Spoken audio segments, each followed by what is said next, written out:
সবথেকে বিরক্তিকর কাজ কোনটা জানো? মন্দিরে কাজ করার ক্ষেত্রে মোছামুছিটা সবথেকে বিরক্তিকর। সকালে আমি স্নান করে মন্দিরে চলে এসেছি।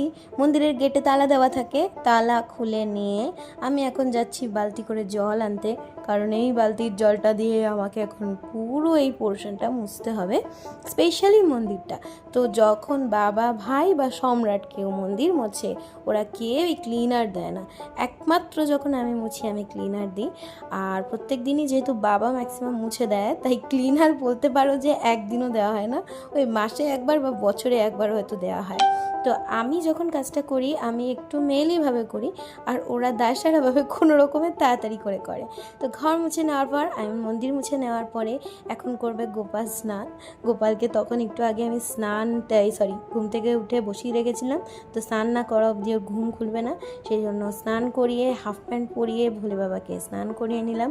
আজকে মন্দিরের সব কাজ আমার, আর সকাল থেকে আমাদের মন্দিরে ভোগ তৈরি হলে প্রায় 2 ঘন্টার মতন কাজ থাকে। তারপরে বরণের এই থালাটা, এই বরণ বলছি, উল্টোপাল্টা বলছি আজকে পুরো, আরতির থালাটা পরিষ্কার করে পঞ্চপ্রদীপটা পরিষ্কার করে নিলাম। এতদিন আমি জানতামই না যে কিভাবে পঞ্চপ্রদীপ ইজিলি পরিষ্কার করা যায় মাত্র 5 মিনিটে। জানতে চাও? কমেন্ট করো, বলে দেবো।